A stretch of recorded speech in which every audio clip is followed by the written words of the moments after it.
Hey student, welcome back to biology with Jatan YouTube channel. आज के इस वीडियो पे हम एल्गी के बारे में जानेंगे। एल्गी का क्लासिफिकेशन, स्ट्रक्चर्स और जो जो एल्गी में इंपॉर्टेंट चीज़ें होती हैं उनको हम कवर करेंगे। बट रिप्रोडक्शन हम नेक्स्ट वीडियो पे करेंगे। तो आज का वीडियो इतना ही रहेगा, टाइम शॉर्ट रखेंगे, ठीक है। बट वीडियो स्टार्ट करने से पहले अगर चैनल पर नए हो तो भाई जाके सब्सक्राइब कर लो, because we have only 6 subscriber right now और ये बहुत ही कम है, तो एटलीस्ट 10 कर देना। चलिए, algae are simple chlorophyll being that are autotrophic found mostly in aquatic places. तो एल्गी वे होते हैं जिनमें क्लोरोफिल पाया जाता है। क्लोरोफिल क्या होता है बच्चों, आप सभी को पता होगा। क्लोरोफिल ग्रीन पिगमेंट होता है जो कि फोटोसिंथेसिस में हेल्पफुल होता है। तो ये अपना खाना खुद बनाते हैं, इसलिए इन्हें ऑटोट्रॉफिक कहते हैं। और ये मोस्टली इन एक्वेटिक प्लेसेस, पानी वाली जगह में पाए जाते हैं। कभी कभी ये मॉइस्ट, नमी वाली स्थानों और ज़मीन वाले स्थान में भी पाए जाते हैं। They are thalloid in nature. Thalloid का मतलब क्या होता है, जिनमें ट्रू, लीव्स, रूट या स्टेम नहीं पाई जाती उन्हें हम थैलॉइड कहते हैं। ठीक है। जिन जिन भी ऑर्गेनिजम्स में true leaves, true root, true stem नहीं पाई जाती उन्हें थैलॉइड कहा जाता है, उनका नेचर थैलॉइड होता है। तो हैबिटेट मैंने आपको बता दिया, इनका क्या है भैया, मॉइस्ट है, एक्वेटिक है और टेरेस्ट्रियल है, ठीक है। और बट कुछ जो होते हैं टेरेस्ट्रियल में क्या हो सकता है, जैसे एपिफाइटिक, जैसे आपके एपीफाइटिक और सिम्बायोटिक। सिम्बायोटिक के थ्रू ये टेरेस्ट्रियल में भी पाए जाते हैं। थैलस ऑर्गेनाइजेशन भैया, नो थैलस, इनमें कोई भी थैलस प्रेजेंट नहीं होता है, इसलिए इन्हें थैलॉइड भी कहते हैं, ठीक है। न्यूट्रिशन ऑटोट्रॉफिक होते हैं, अभी बताया मैंने आपको, ऑटोट्रॉफिक होते हैं ये, फोटोसिंथेसिस के थ्रू अपना भोजन बनाते हैं। इनमें अदर पिगमेंट्स भी पाए जाते हैं, कुछ अदर पिगमेंट्स भी इनमें प्रेजेंट होते हैं, जैसे कि बी, सी, डी, कैरोटेनॉइड और फाइकोग्लोबिन, फाइकोबिलिन्स, ठीक है। सेल स्ट्रक्चर इनका कैसा होता है बच्चों, ये यूनिसेल्युलर भी हो सकते हैं, मल्टी सेल्युलर भी हो सकते हैं। यूनिसेल्युलर और मल्टी सेल्युलर हो सकते हैं, मतलब कि ये एक ही प्रकार की सेल से भी मिलके बने हो सकते हैं और डिफरेंट डिफरेंट सेल के कंपोजिशन से भी बने हो सकते हैं। सेल वॉल जो होती है वो बनी होती है सेल्यूलोज की, ओके। और रिजर्व फूड जो होते हैं इनमें स्टार्च होता है, ऑयल होता है, ये सब इनके रिजर्व फूड होते हैं। रिप्रोडक्शन इंपॉर्टेंट चीज़ है। रिप्रोडक्शन इसमें कौन सा होता है, वेजिटेटिव भी होता है, एसेक्सुअल भी होता है और सेक्सुअल भी होता है। तीनों टाइप का रिप्रोडक्शन होता है इसमें। वेजिटेटिव बहुत इजी है, फ्रेगमेंटेशन के थ्रू होता है। एसेक्सुअल कैसे होता है, स्पोर्स के थ्रू होता है बच्चों। स्पोर्स में कौन कौन से आएंगे, जूस्पोर और एप्लानोस्पोर्स, गॉट इट। तो इनमें वेजिटेटिव होता है फ्रेगमेंटेशन में, जिसमें कि एक फ्रेगमेंट के फॉर्म में टूट जाता है एक आपका एल्गी, और उन फ्रेगमेंट बाद में एक एक नए नए ऑर्गेनिजम्स को बना लेते हैं, उसे फ्रेगमेंटेशन कहते हैं। स्पोर्स में जैसे कि जू स्पोर होगा, एप्लेनोस्पोर्स होगा, एक ही प्लांट के विदाउट किसी दूसरे सेक्स के जहाँ पर रिप्रोडक्शन होता है, ए सेक्शुअल रिप्रोडक्शन कहते हैं। सेक्शुअल में आपका आ जाता है आइसोगेमी, ये हम नेक्स्ट वीडियो में कंप्लीट करेंगे। आइसोगेमी, एनाइसोगेमी, ये इनके सेक्सुअल रिप्रोडक्शन के टाइप, और ऊगेमी, गॉट इट। आइसोगेमी, एनाइसोगेमी और ऊगेमी। क्लासिफिकेशन ऑफ एल्गी जो था वो दिया गया था गिलबर्ट मॉर्गन स्मिथ के द्वारा इन 1938। इनकी एक बुक थी जिसका नाम था साइटोप्लाज्मिक बॉटनी। इस बुक पे इन्होंने इसका क्लासिफिकेशन की बात करी थी, उसके बेस पे इन्होंने एल्गी को क्लासीफाई किया था इन पार्ट्स में। क्लोरोफाइटा, पहली चीज़ आती है क्लोरोफाइटा, यूग्लिनोफाइटा, पायरोफाइटा, क्राइसोफाइटा, फेलोफाइटा, साइनोफाइटा और रोडोफाइटा। ये आपको याद रखने पड़ेंगे 7 नेम्स, ठीक है। क्लोरोफाइटा क्या होते हैं, ये डाइवर्स होते हैं, यूनिसेल्युलर भी हो सकते हैं और मल्टी सेल्युलर भी ये हो सकते हैं, यूनिसेल्युलर भी हो सकते हैं, ठीक है। ये कंटेन करते हैं cellulose,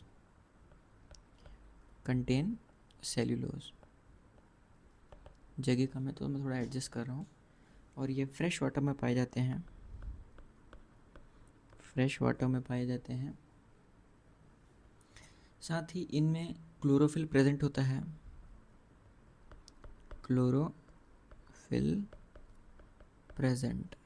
got it, chlorophyll present होता है। और क्या क्या आ सकता है इसमें, कैरोटेनॉइड और ज़ेंथोफिल पिगमेंट भी आते हैं, जैसे ना CARE, कैरोटेनॉइड और ज़ेंथोफिल पिगमेंट भी इसमें पाया जाता है,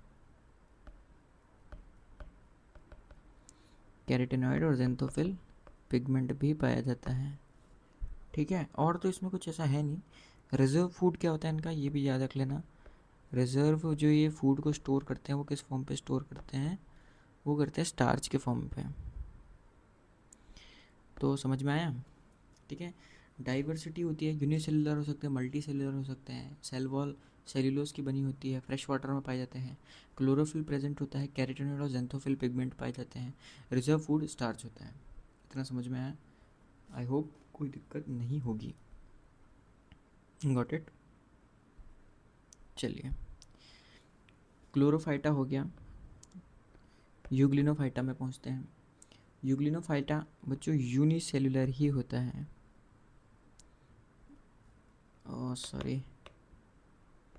यूनिसेलुलर होता है, यानी कि एक ही प्रकार की सेल से पूरा कॉम्पोजिशन होता है, उसे यूनिसेलुलर कहते हैं, ठीक है।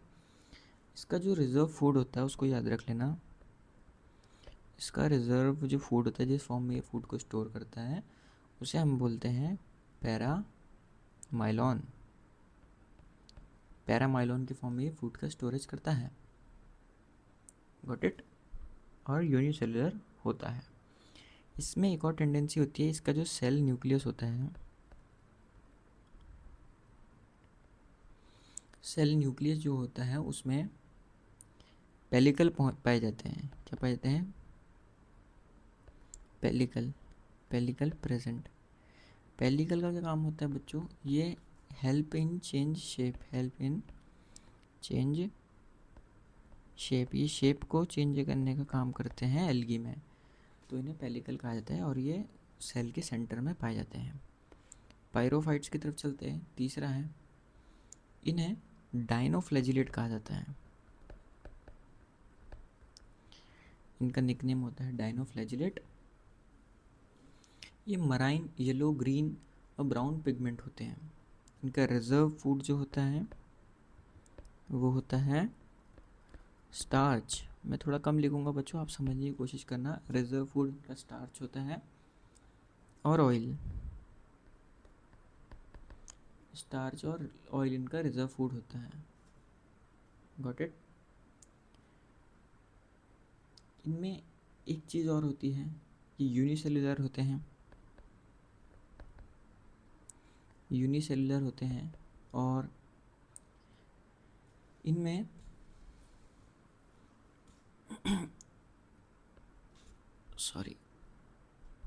इनको फायर एल्गी भी कहते हैं। अगर कभी आ गया कि फायर एल्गी किसे कहते हैं तो पायरोफाइटा लिखना है, क्योंकि इनमें क्या पाया जाता है, बायो ल्यूमिनेंस पाया जाता है। बायोल्यूमिनेंस से क्या होता है बच्चों, ये रात को जब होती है तो जो पायरोफाइट्स होते हैं वो रेडियम की तरह चमकने लगते हैं, इसलिए इन्हें फायर एल्गल भी कहा जाता है, क्योंकि ये बायोल्यूमिनेंस होते हैं। क्राइसोफाइटा की ओर चलते हैं, अलग चीज़ है। क्राइसोफाइटा को हम कहते हैं गोल्डन एल्गी। अगर गोल्डन एल्गी आ गया तो भैया क्राइसोफाइटा लिख लेना, गॉट इट। ये क्या होता है, ये गोल्डन कलर इनका फ्यूकोजेंटिन के कारण होता है, फ्यूकोजेंटिन के कारण होता है। इनमें डायटम जो होते हैं, जो इनका डायटम होता है उसमें सिलिका पाया जाता है। सिलिका एक वो होता है कंपाउंड जो कि स्ट्रेंथ और रिजिडिटी देता है इनको, एंड रिजिड बनाता है। ठीक है, सिलिका जो प्रेजेंस होता है डायटम्स में, ये फ्रेश वाटर में पाए जाते हैं। फ्रेश वाटर में पाए जाते हैं। इनका जो रिजर्व फूड होता है वो भी याद रख लेना। मैक्सिमम सबका रिजर्व फूड एक ही जैसा होता है, बट इनका अलग है। इनका रिजर्व फूड है ऑयल एंड ल्यूकोसिन। ठीक है, गॉट इट। अब चलते हैं फेलोफाइटा की ओर। फेलोफाइटा क्या होते हैं बच्चों? इनको हम कहते हैं ब्राउन एल्गल। इनमें क्या पाया जाता है? इनमें पाया जाता है फ्यूकोजेंथिन। फ्यूकोजेंथिन की वजह से इनका कलर कैसा होता है? ब्राउन होता है। तो कोई पूछेगा फेलोफाइटा का कलर ब्राउन क्यों होता है, तो उसमें प्रेजेंट फ्यूकोजेंथिन के कारण फेलोफाइटा का कलर ब्राउन होता है। रिजर्व फूड इनमें होता है oil and carbs. Got it. अब चलते हैं साइनोफाइटा की ओर। साइनोफाइटा क्या होता है? ये ब्लू ग्रीन एल्गी होते हैं। Blue green algae. इनके चीफ पिगमेंट कौन से होते हैं? चीफ पिगमेंट इनके होते हैं फाइकोसायानिन एंड फाइकोएराइथ्रिन।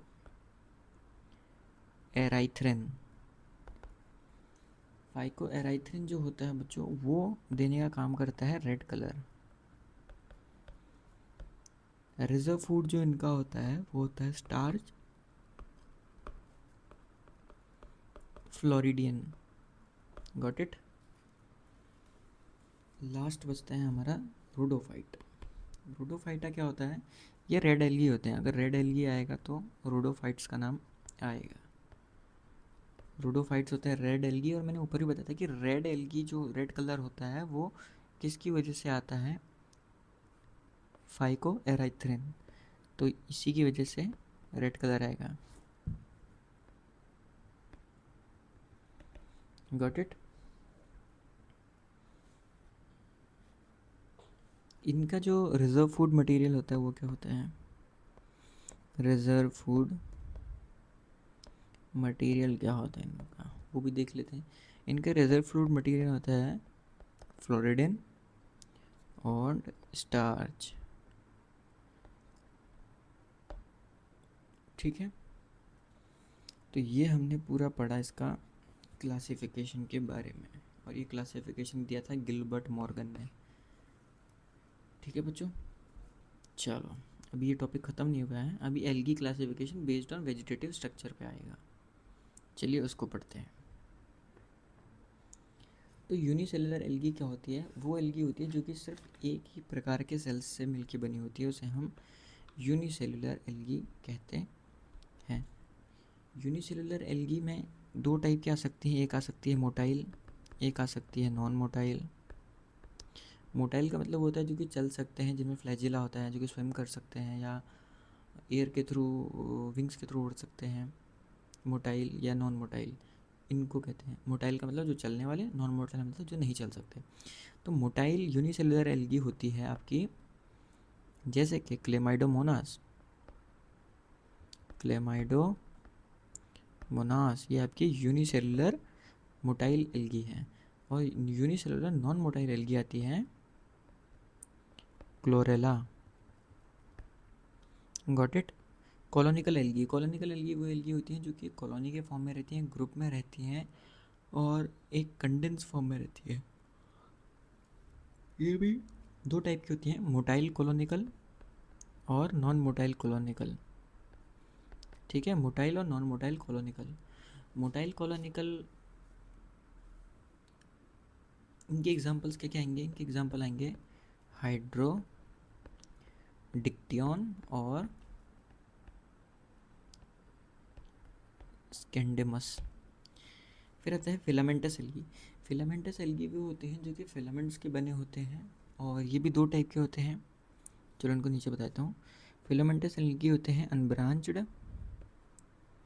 अनब्रांच्ड फिलामेंटस एल्गी, ठीक है, अनब्रांच्ड फिलामेंटस एल्गी और ब्रांच्ड फिलामेंटस एल्गी। अनब्रांच्ड में क्या आएगा? अनब्रांच्ड फिलामेंटस एल्गी क्या होते हैं? जिनमें सेल्स जो होते हैं वो अरेंज होते हैं सिंगल रो में, इस तरीके से इनको अनब्रांच्ड फिलामेंटस एल्गी कहा जाता है, जैसे कि स्पाइरोगायरा और यूलोथ्रिक्स। और ब्रांच्ड फिलामेंटस में क्या आएंगे? आपका आएगा क्लेडोफोरा। Got it. अब हमारा फिलामेंटस एल्गी भी हो गया। अब हेट्रोट्राइकस एल्गी।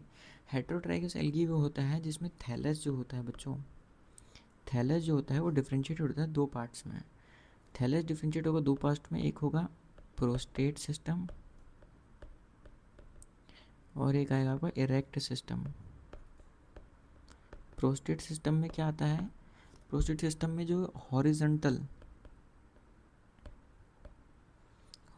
होता है, और इरेक्ट सिस्टम में क्या आता है? वर्टिकल।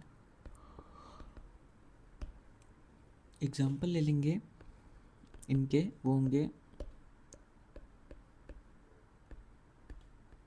स्टाइजियोकोलिनियम और ये दो इनके मेन एग्जाम्पल होते हैं। ये हमने किसकी बात करी थी? हेट्रोट्राइकस एल्गी की। अब बात करते हैं सिफोनियस एल्गी की, सिफोनियस एल्गी की। ये होते हैं मल्टी न्यूक्लिएटेड बॉडी। इनकी बॉडी बहुत सारे एल्गी से, बहुत सारी न्यूक्लियस की होती है, तो इन्हें मल्टी न्यूक्लिएटेड बॉडी कहा जाता है। और इनमें कोई भी क्रॉस वॉल नहीं होती है। जैसे कि एग्जांपल ले सकते हैं हम वाउचेरिया और कोलरपा। फिर लास्ट बचता है parenchymatous algae. Parenchymatous algae. Parenchymatous algae क्या होती है? जिसमें कि वेल डेवलप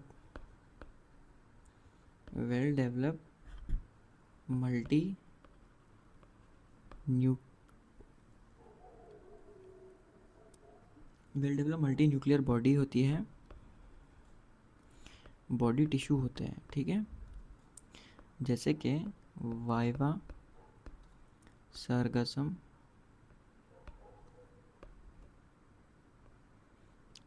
ठीक है। अब हम बात करते हैं प्रोकैरियोटिक एल्गी की और यूकैरियोटिक एल्गी की। आई होप आपको पता होगा कि प्रोकैरियोटिक सेल क्या होती है, यूकैरियोटिक सेल क्या होती है। प्रोकैरियोटिक का मेन एग्जांपल देख लो। प्रो का मतलब होता है ट्रू, कैरियोटिक का मतलब होता है न्यूक्लियस। जिसमें ट्रू न्यूक्लियस नहीं पाया जाएगा उसे हम प्रोकैरियोटिक कहते हैं, जिसमें ट्रू न्यूक्लियस पाया जाता है उसे हम यूकैरियोटिक कहते हैं।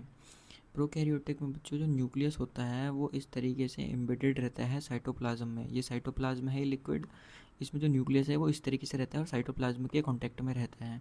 बट जो यूकैरियोटिक होता है उसमें जो न्यूक्लियस होता है बच्चों वो इस तरीके से कवर्ड रहता है, न्यूक्लियस कवर्ड रहता है और साइटोप्लाज्म से डायरेक्टली कांटेक्ट में नहीं रहता है, ठीक है। ये मेन दो चीज़ें मैंने आपको बताई प्रोकैरियोटिक और यूकैरियोटिक सेल्स में। पहले प्रोकैरियोटिक करेंगे फिर यूकैरियोटिक। प्रोकैरियोटिक में क्या होता है बच्चों? जो सेल वॉल होती है ना, सेल वॉल बनी होती है आपकी पेप्टिडोग्लाइकन की।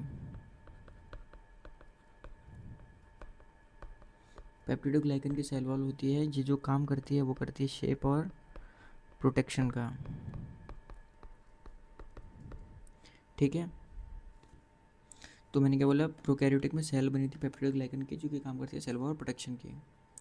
इसमें जो सेल वॉल होती है यूकैरियोटिक में,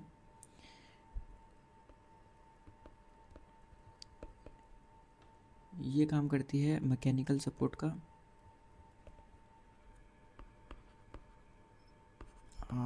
मैकेनिकल सपोर्ट और प्रोटेक्शन का काम ये करती है, ठीक है बच्चों। अब बात करते हैं प्लाज्मा मेम्ब्रेन की। प्लाज्मा की जो मेम्ब्रेन होती है ना, वो क्या काम करती है? प्लाज्मा मेम्ब्रेन जो होती है वो हेल्प करती है सब्सटेंस को एग्जिट करने में, उनकी एंट्री करने में, जैसे कि आयंस की, न्यूट्रिशन की, वेस्ट मटेरियल को, इन सबको मेंटेन करने का काम करती है। न्यूक्लियस जो होता है प्रोकैरियोटिक में, वो साइटोप्लाज्म के कांटेक्ट में रहता है और ओपन रहता है, बाउंडेड नहीं रहता है मेम्ब्रेन से, और ये genetic material, genetic information carry करता है, जेनेटिक वेरिएशन लाने में काम करता है। ये सब काम होता है न्यूक्लियस का। फिर आ जाता है थाइलाकॉइड। थाइलाकॉइड क्या होता है बच्चों? थाइलाकॉइड एक फ्लैट मेम्ब्रेन स्ट्रक्चर होती है जो कि प्रेजेंट होती है साइटोप्लाज्म में। ये एक cytoplasm present flat membrane structure होती है जिसमें कि फोटोसिंथेटिक पिगमेंट पाए जाते हैं। जैसे कि कौन कौन से फोटोसिंथेटिक पिगमेंट पाए जाएंगे मैं आपको बता देता हूँ। क्लोरोफिल ए और फाइकोबिलेंस। ठीक है, अब हम बात करते हैं राइबोसोम्स की। राइबोसोम्स जो होते हैं वो प्रोकैरियोट्स में बच्चों 70S टाइप्स के राइबोसोम्स पाए जाते हैं। ये प्रोटीन सिंथेसिस साइट होती हैं, प्रोटीन सिंथेसिस में हेल्प करते हैं, साइट्स और हेल्पर कह सकते हो। ठीक है, इनके स्पेशल कैरेक्टर स्ट्रक्चर की बात कर लेते हैं। स्पेशल स्ट्रक्चर क्या होते हैं प्रोकैरियोटिक एल्गी में, उसकी ज़रा बात कर लेते हैं हम। जैसे कि वो है हेटेरोसिस्ट। हेटेरोसिस्ट क्या होती है? ये site of biological nitrogen fixation. ये एक नाइट्रोजन फिक्सेशन साइट होती है। नाइट्रोजन फिक्सेशन साइट होती है जो कि एनारोबिक कंडीशंस देती है नाइट्रोजनस एंजाइम को। Give anaerobic condition to nitrogenase enzyme. Nitrogenase enzyme को ये कंडीशंस देती हैं हेटेरोसिस्ट। और जो एकाइनेट्स होते हैं इसमें, एकाइनेट्स क्या होते हैं?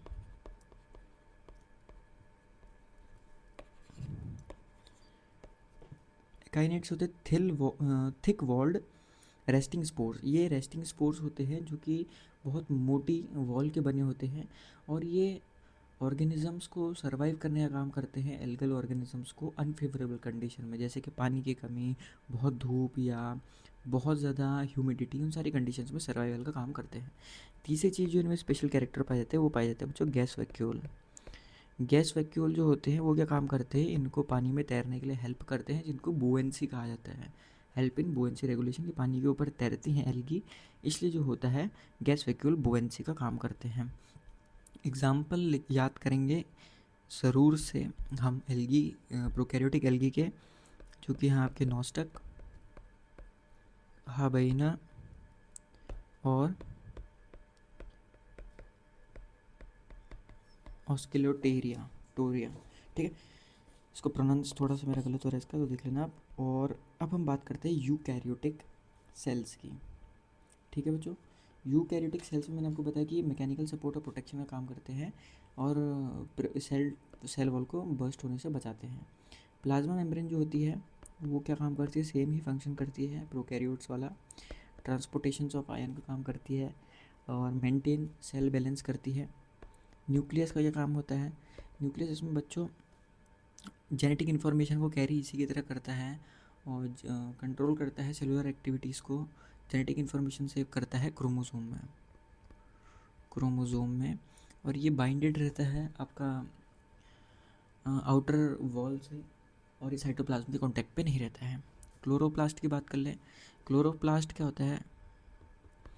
क्लोरोप्लास्ट होती है site of photosynthesis, site of photosynthesis,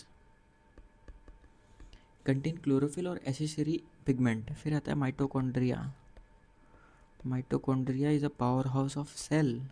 mitochondria क्या करता है? ये सेलुलर रेस्पायरेशन करता है और एटीपी प्रोडक्शन। एटीपी जो होती है एडिनोसिन ट्राइफॉस्फेट, ये जो होती है एनर्जी का काम करती है, और सेलुलर रेस्पिरेशन माइटोकॉन्ड्रिया के अंदर होता है। ठीक है,